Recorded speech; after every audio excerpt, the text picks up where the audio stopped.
Good morning, friends. Welcome back. My name is Candy, and I figured for this video, I'm going to share you how I do some things in the kitchen.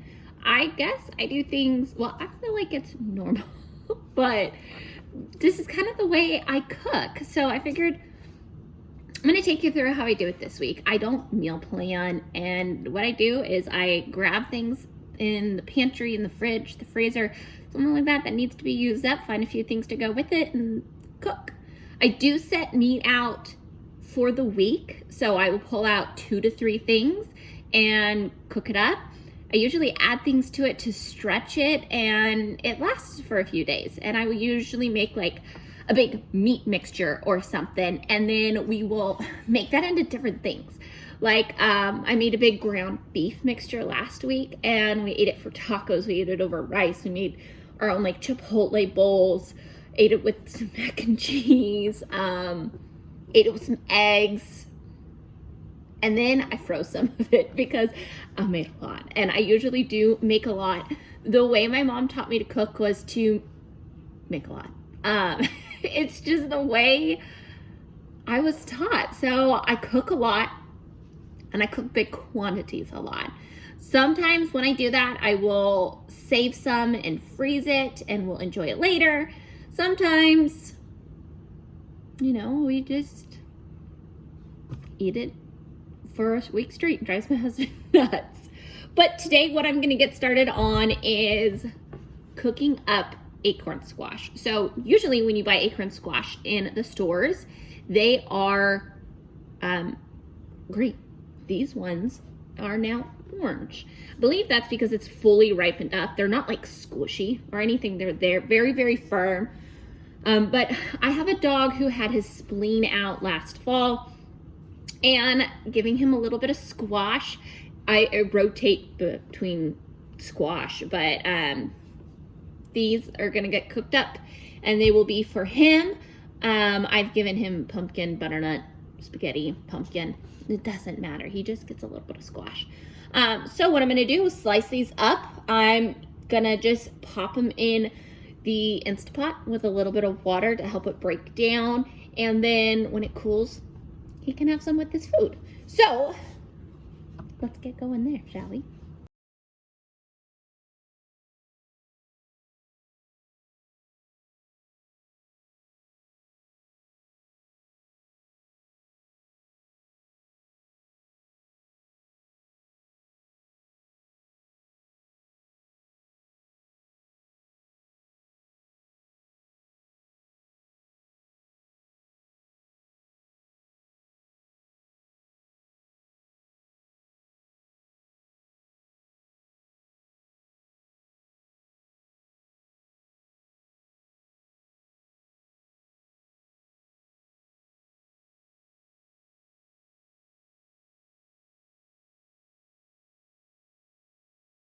Now that they're all pretty much peeled, cutting off the other end that didn't want to go through the peeler.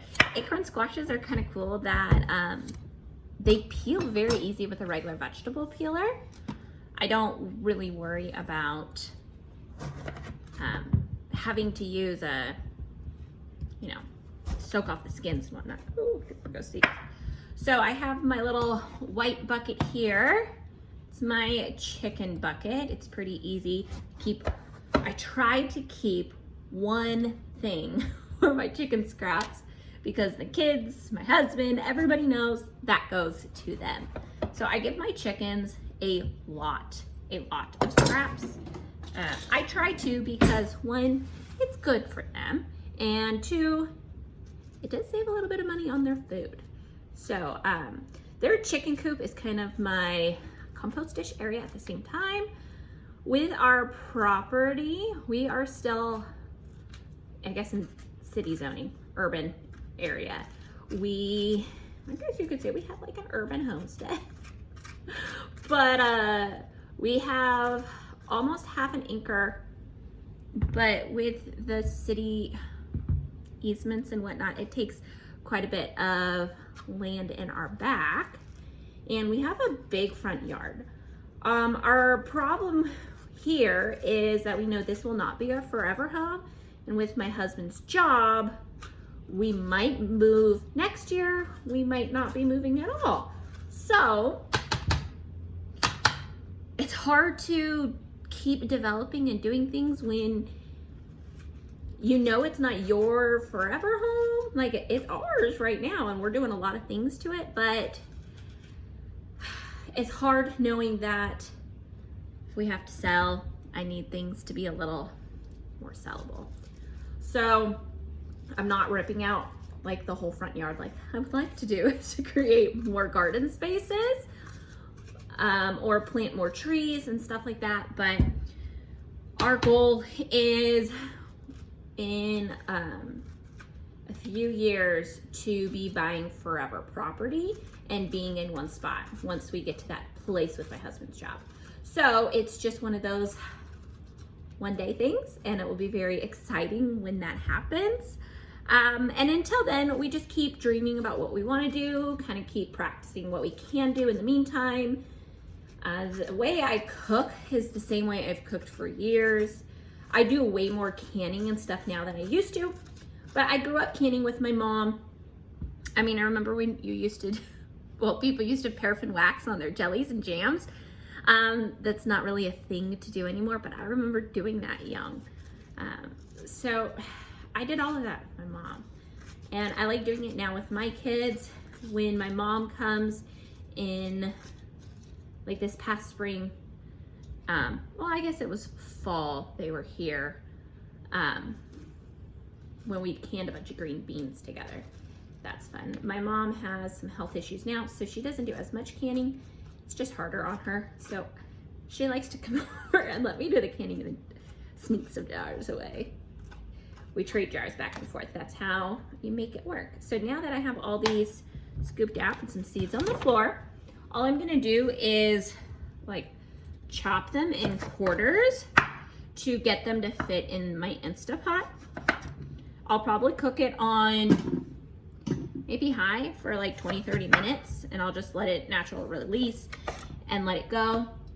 I was on the biggest fence about Instapots for the longest time. Like, I was so against them. But now, I should say, it's just the convenience of it. I really like that you can set it and let it go, like the crock pot. There's a lot of times when I'm doing like big canning things or big cooking things, I will have the Instapot, the crock pot, my roaster oven, all going at the same time, and sometimes even things on my stovetop. So last year I canned probably, well over 500 jars, probably 800 more, I don't even know, a lot. We go through things, and well, I guess pretty regularly I'm pulling jars out. We go through a lot of broth. I try to keep that in my kids, especially this time of year when it's kind of sick season, you know. And same for my dog. He gets broth on all of his food. He now will not eat food without broth. He is we have a husky border collie mix. His name is Zero. He's white and fluffy, and he is a grumpy old man already. In a few weeks, he will be 8.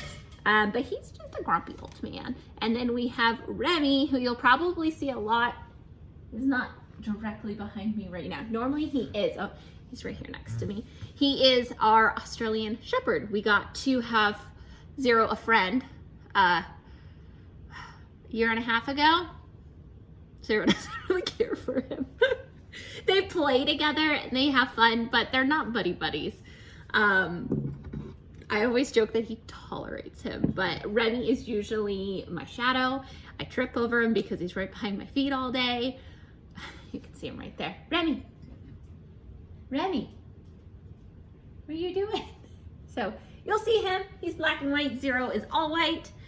So now that I got these done, I am going to set it, forget it, and I'll deal with it here in a little bit, well after it natural releases. And then tonight I'll show you how I'm going to cook pork chops. So we'll do that in a little bit. So welcome back. Finally showered, so many errands done. Now I'm gonna prep dinner. It's only 3 o'clock. But I'm going to make dinner and then I'm gonna put it warm in the oven and it's gonna stay fine and warm and we can just heat it up if we need to. And I will talk you through how I'm gonna make a creamy pork chop dish tonight. So I have pork chops that have been defrosting. I have a cast iron pan here. It is warming up on like medium heat. The way I like to do pork chops and things like that is, well, I use cast iron for everything, but I like to sear them and then I like them in a creamy sauce. There's just something about pork chops done that way. All right, I'm gonna make a mess. Hi, you going to school? Okay, bye, love you. I got my shoes on. Okay, love you. See you later. Let me know. Yeehaw! Rider cowboy!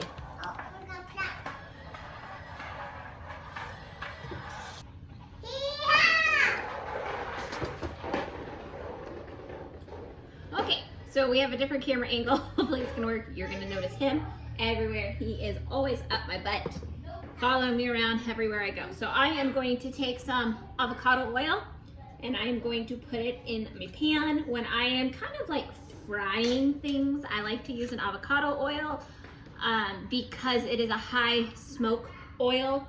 I like things don't taste as burnt. Now I have 6 pork chops. There's a lot more in here than I realized. So I'm gonna cook them 2 different ways and that's basically gonna give us 2 meals. Kind of more because these are huge pork chops, so my kids won't eat them all, but I might like cut them up and we might make tacos or put it on a pizza, see what I do. But there are bones in these, so I'm going to keep them with some other bones I have in my fridge to probably reboil them later and make a broth out of them, just so then they don't go to waste. Kind of double using them. So this is gonna get pretty warm. And what I'm gonna do with these, because they are thin, I'm just going to fry them. I'm gonna fry 3 and make a creamy sauce for 3. So let's get frying them.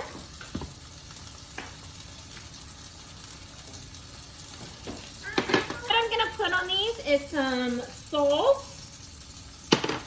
some pepper,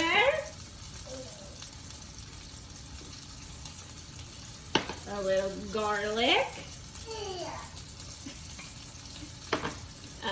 onion, and then a touch of my husband's seasoning that he makes. He makes this awesome seasoning blend that we use for like smoking and stuff. It's just such a good all-purpose blend. So I'm gonna put that on there, and I am going to repeat this for all my pork chops.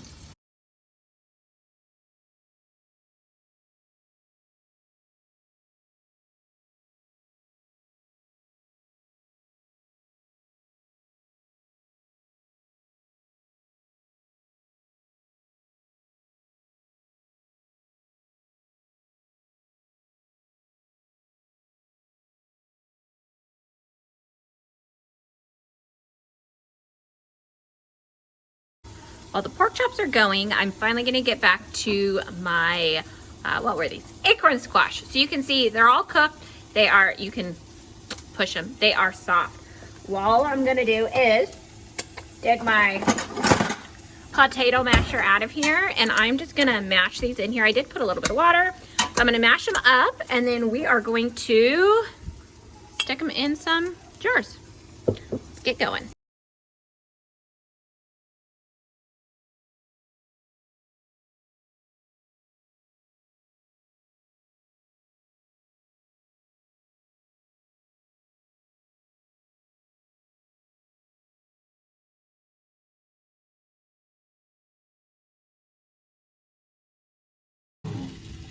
All right, so about 1.5 quarts of acorn squash, 4 squashes, this much. Acorn squash, I think, is one of the most like low yielding squashes out there. I mean, I could be wrong, but oh, you need some help? I just feel like it doesn't There's never a lot on acorn squash, and they can be so expensive at the grocery store. We got ours from a local farm. I got like a box of them for 20 bucks. It was worth it. There you go. Thanks. So now I will just let it cool, and my dog has some food. Easy peasy. Look how massive these pork chops are. They are so big.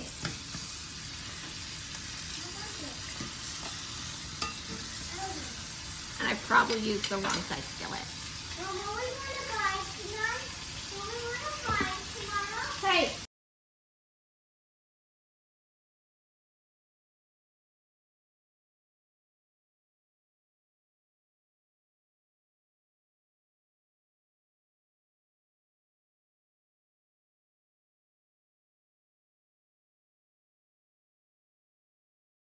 All my pork chops are cooked. So I am just going to, if I can pick it up, I'm just going to put them in the Pyrex and sticking this in my oven. It'll stay warm, cool, whatever, you know? So now let's switch utensils and let's make a gravy because creamy gravy is the best. What I'm doing is scraping all the little bits off because that's the best. Alright, so I've got some oil, I've got some bits down there. All I'm doing is taking some all-purpose flour and I am going to sprinkle a little bit in the bottom because you want to cook the flour. I don't even know how much I'm putting in. Let me do that, and you want to just kind of absorb the bits.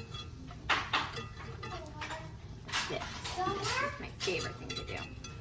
Make gravy sauces, and I kind of just rub it all in. It doesn't look that great, but trust me, it will be just fine.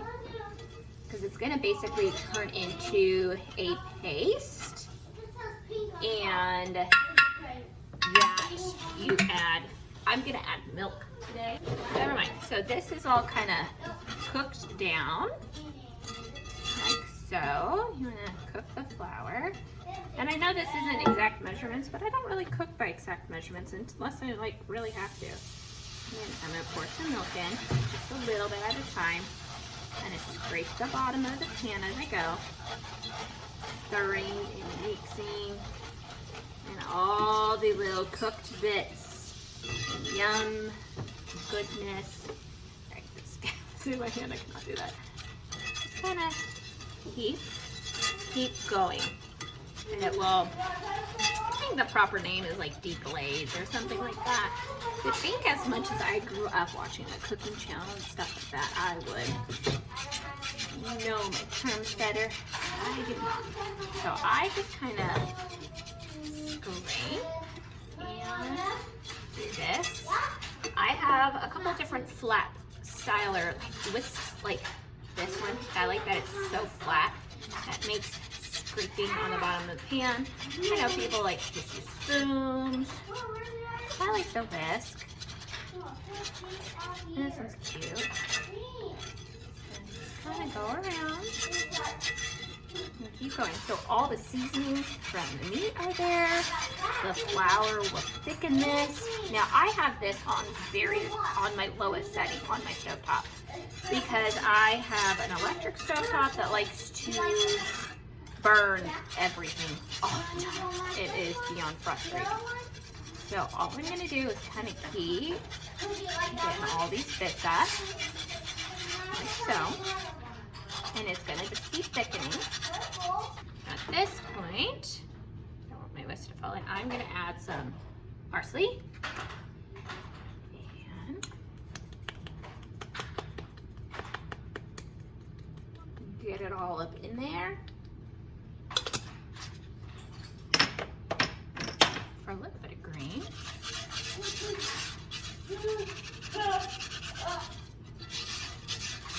Alright, so I'm just gonna let this continue to simmer. I'll pull out some pork chops. I'm gonna stick them in here. And then I'll show you what else I'm gonna do. Animals don't have bones enough. Yeah, they do have bones in them. Are we gonna give the bones to chickens? Later probably, but I'm saving the bones and we are going to turn them into broth.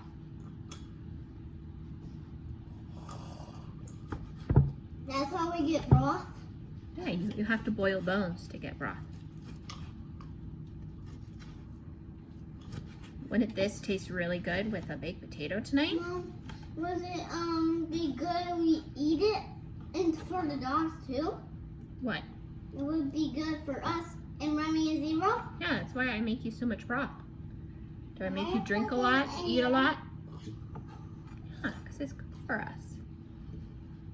Remember how I told you I put broth in the rice? Mm-hmm.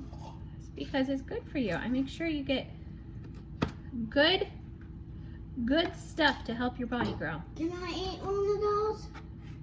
A bite of it? You want to try it? Yeah. Okay, give me a second. Let me get all these bones out, okay? If you don't eat the bones? They would hurt your teeth. I just want to eat the bones. No, we're not going to eat the bones. Kids, Yeah, they're just... eat the bones. No, Daddy doesn't eat the bones. He eats around the bones. I do too. I eat around the bones. We eat around the bones. Mommy's just cheating and making this easy for us, so we don't have to cut it up later, and it's all going to be mixed up in the gravy. Does that look yummy? Mmm. And then we'll put it with the baked potato and yellow squash and maybe a little salad. Would that be yum?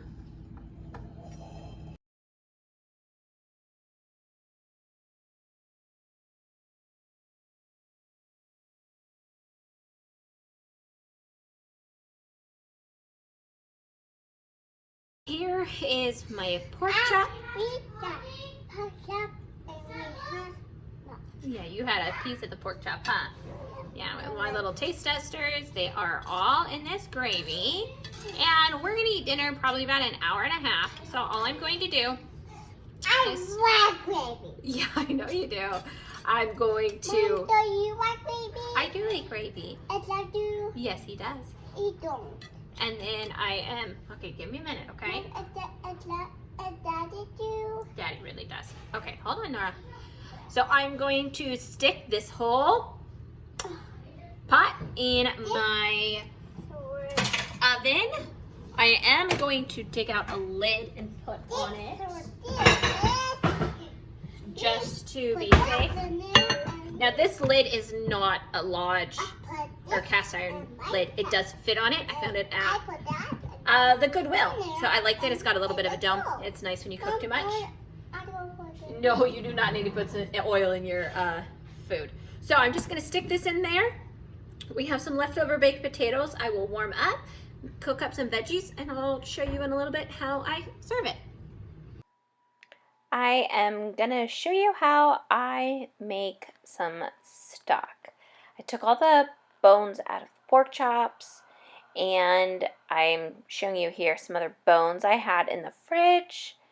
And I pulled out veggie scraps that I keep in the freezer. So every time I cut up carrots, celery, onions, asparagus, peppers, you name it, I will throw some in my freezer bags. And I just keep all the scraps there. They're great for flavoring broth. They're my favorite. And you can see my kids back there running around. It was a day this day when we cooked. So I am sorry for all the noise. But it's real life happening here. This is how I always cook. So I just threw everything in the Instapot. I covered everything with water and I set it on low pressure. And I am going to have it go for 2 hours at low pressure. It is halfway filled with water.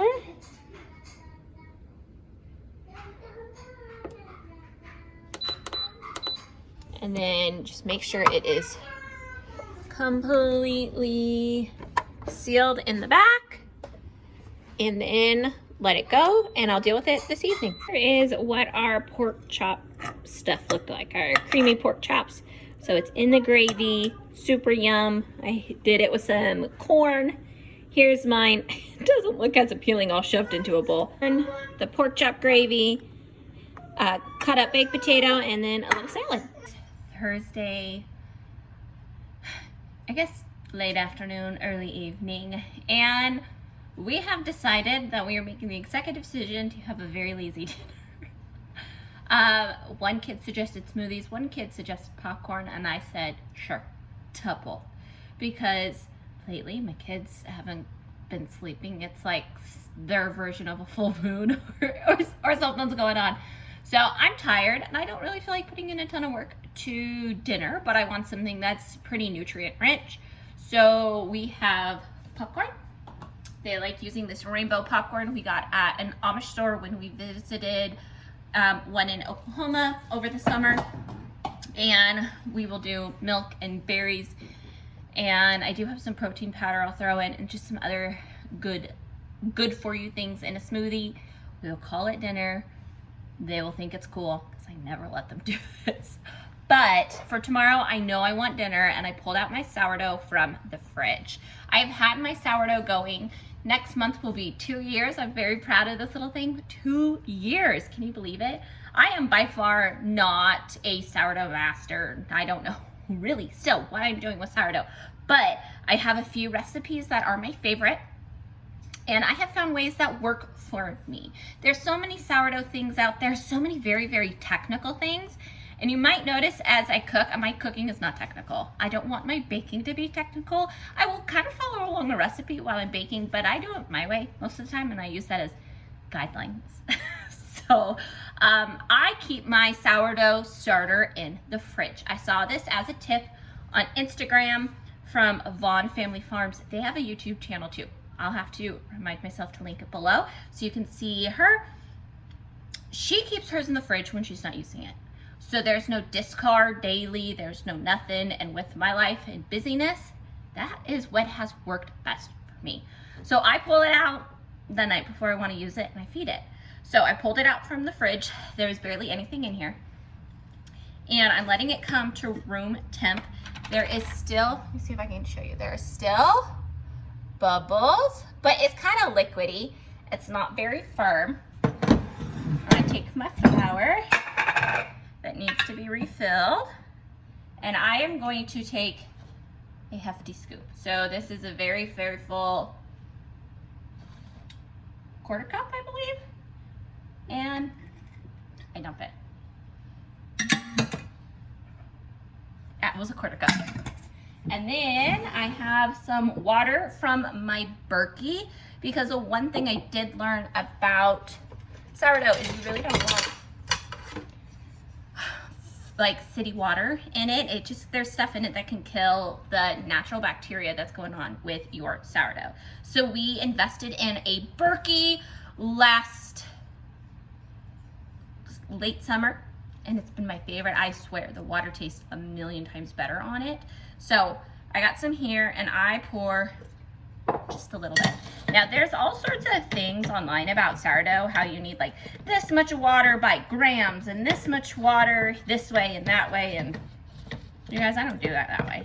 I literally just dump in flour, and then I dump in water till it's like a thick muffin consistency, because then I feel like it rises better. The one thing I do is like I do scrape the sides of my jar. I want to make sure everything in here is good. And after like every 2-3 times, I just switch out a jar.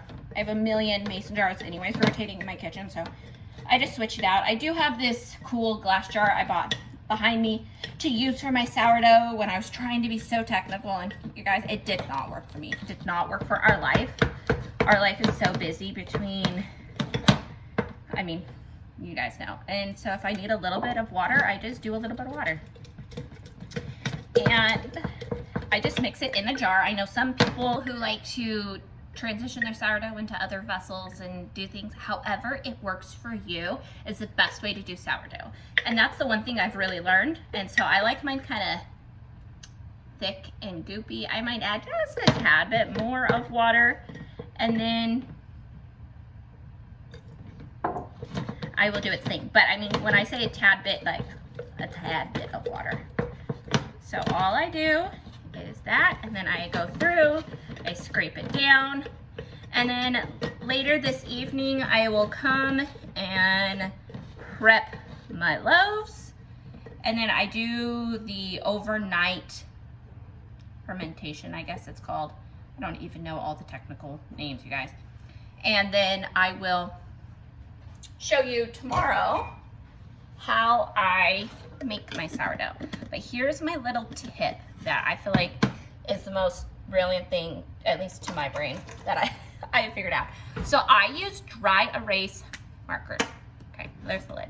So all I do is I find where it is on my jar, and then I do that. And then I let it rise, and it's just an easy visual representation for my mind because I will not remember where it was. And then when I'm done, it wipes right off your jar. So all you gotta do, oh, that was a really bad line. Just mark it, and then I'll wait for it to double. Takes a few hours, however long. It might be a little bit more. Oh, no.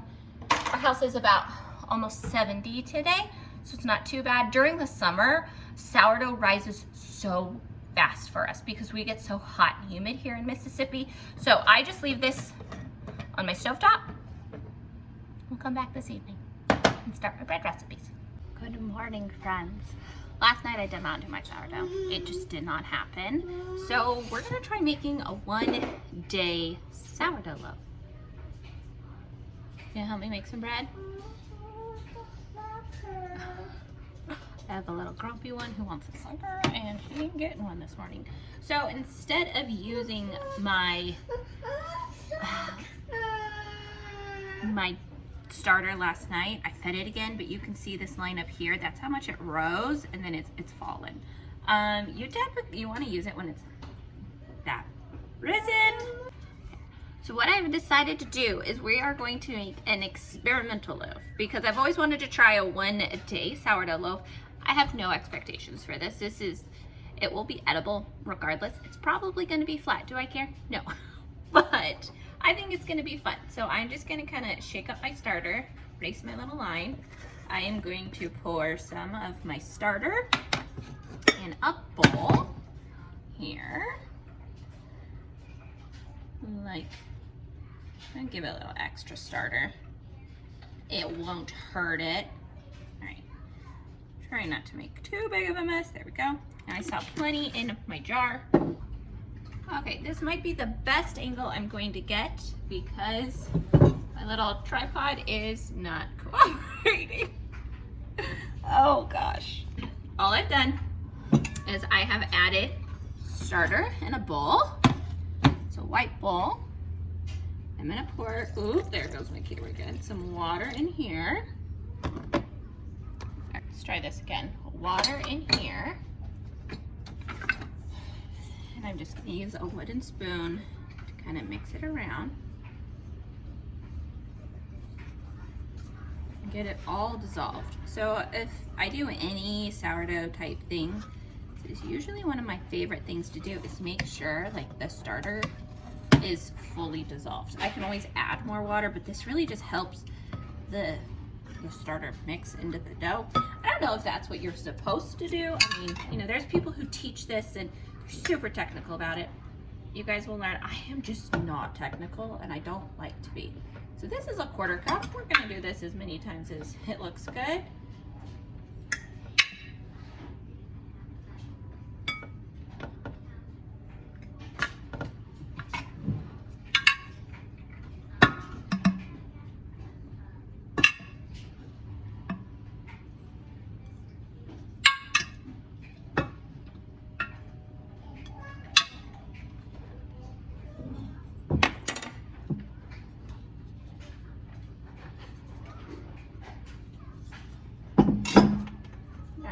So we just dumped all that flour in here.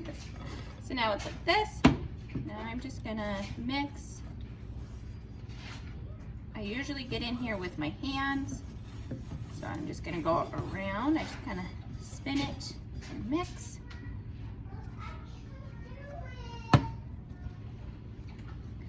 didn't use my hands quite yet because I have a little girl who is working on something, doing something on her own. I have a feeling I might need to go in there and help her. It's so quick, she rearranges her toys right when you're in the middle of doing something with your hands like this. All right, so it's kind of gloopy. I think it needs a little more water.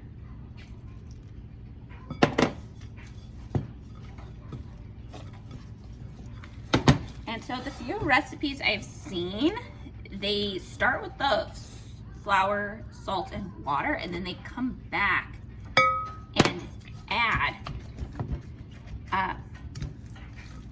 salt. I had to think of what it was called. They add salt later. So that's what they do. We will try doing that too.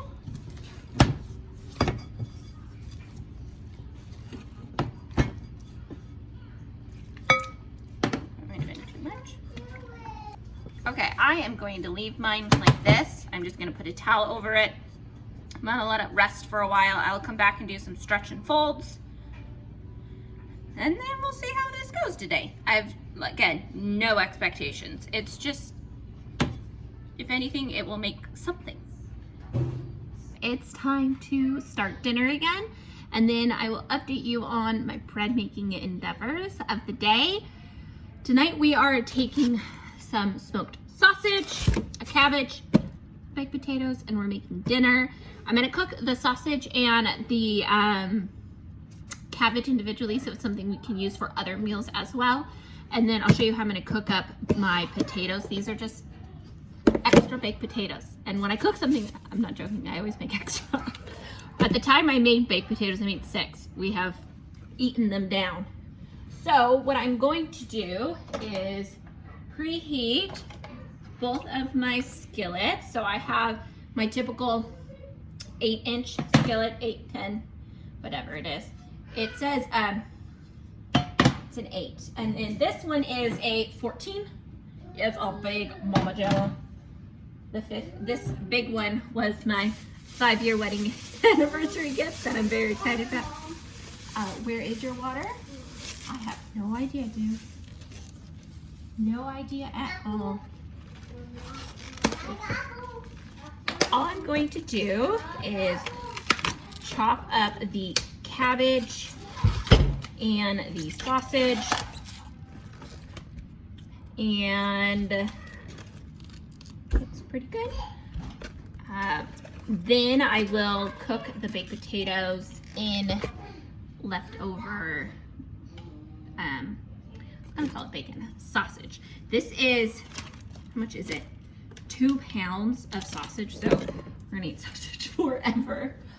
My plan though is to use some of the leftovers to make like a gumbo type jambalaya thing. Maybe not true gumbo, but like a sausage and rice.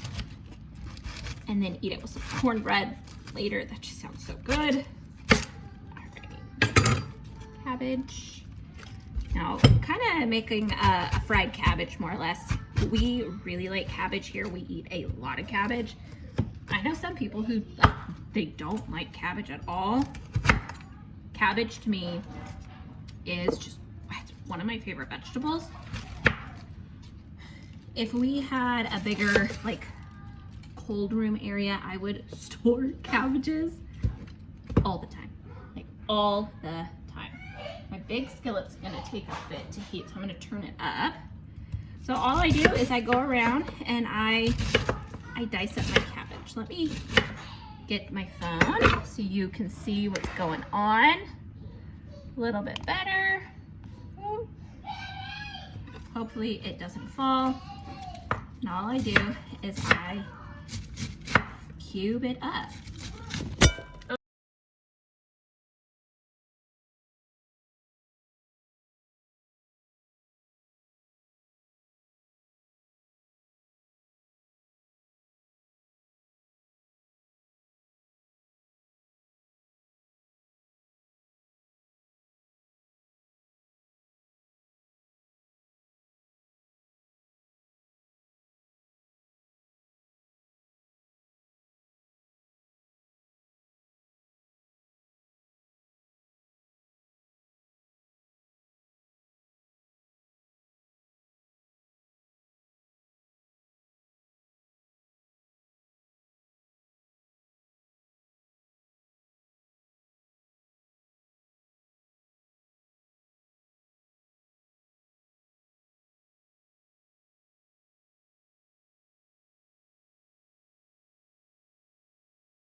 All right, so I have cabbage, and I have the sausage going. All I'm gonna do is keep flipping the sausage. I'm gonna come back and season the cabbage in a minute, but I wanna show you what I have going on over here in my bread area. Here's that little loaf I started earlier. It is working on its final rise, and then it will bake. A couple chocolate chip cookies for after dinner. In here is a sandwich sourdough loaf. So plates on bowls make like the perfect lids. So it's just doing its thing in there. In this one is dough for sourdough bagels. Now I followed the recipe, but look at that. Doesn't that look like it was way too much flour? I'm gonna let it sit and do its thing because usually when it ferments, it gets a little more liquidy, I guess. So these are all just kind of huddled over here for now. And let's work on seasoning this. To season, we are going to use a generous amount of salt. I use pink Himalayan or real salt from Redmond, but I have a ton of Himalayan pink salt. So once I get through all of that, I'm gonna buy the big, like 20-pound tub of Redmond real salt. You can. Now this is pepper. Just throwing it on, and then I go to my spices behind the back of my stove. Use some lemon onion powder. That is caked up for some reason.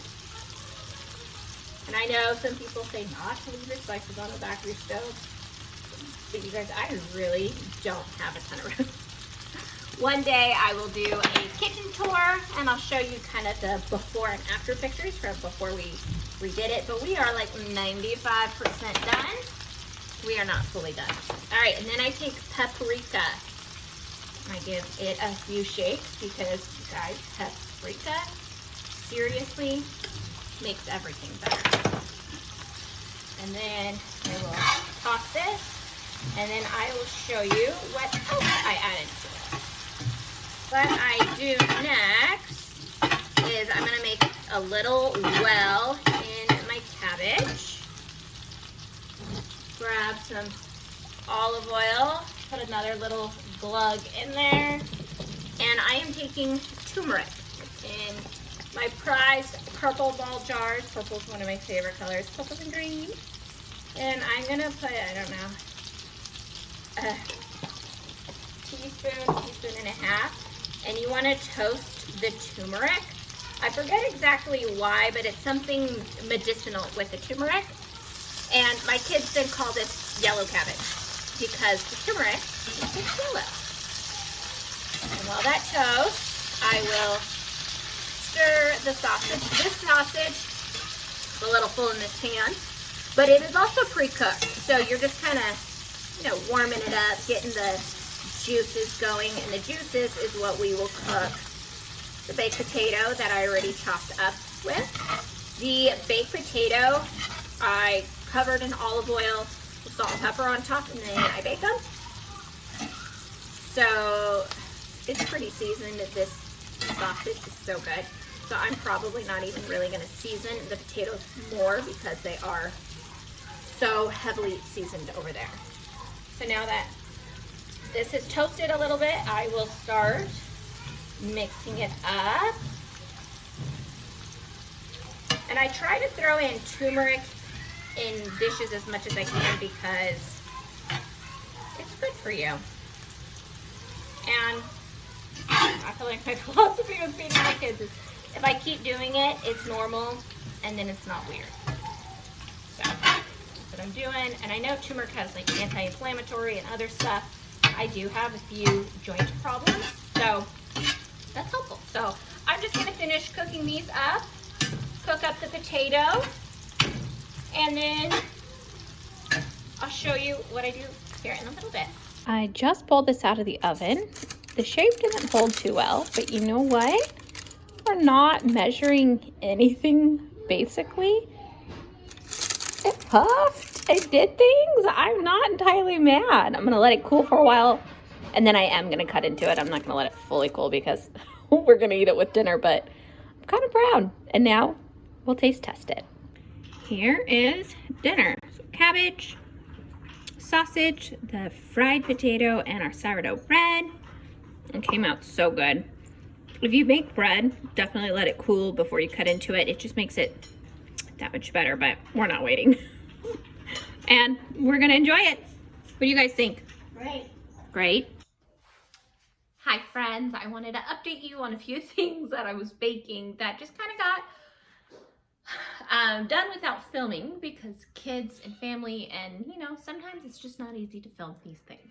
So I wanted to show you. First up was the bagels. We made them. I need to make them like 5 more times to figure out exactly how to make them. They're edible. They are very, very, very dense. So I'm not quite sure what I did wrong, but you know what? It's okay. They're edible. We will eat them. I did some everything bagels. Some, I put sharp cheddar on some, and then I left plain for my kiddos. I also did make a loaf of sandwich bread. It's in here, and I realized it's all wrapped up, but I'm not gonna wrap it. I will link below the recipe I like to use for sourdough sandwich bread. It's by Venison for Dinner. Her blog is amazing for sourdough resources. So I will leave that down below. I love so many of her recipes, and this sourdough bread is what my kids prefer. They don't like crusty bread that much. It's too hard for them to eat them with sandwiches. My kids are sandwich people, so this bread is a godsend if you do sourdough. Now the other thing I baked, and I did film a video about doing it, is I made a king cake back here. So if you can see it, we are on the Gulf Coast, so king cake is a really big thing for Mardi Gras. We are in a prime Mardi Gras area. Hold on. And you'll see a whole video about how I made it. It is delicious. It did not come out like the Pinterest photo, but it's delicious. So I will be sharing that after this video. So I just wanted to say thank you for joining me for a week of meals. Well, it's kind of not maybe a week of meals, but joining me for, hold on, for cooking along with me and some of the things I do with my kids and try to feed us. I turn the feed up. It can be my little Echo. Echo. So thank you so much for joining me. If you, I feel you. yeah, if you'd like to like and subscribe to keep following along, I would appreciate that too. I'll help you that too. All right, have a good one, guys. See you in the next video. Bye. Bye.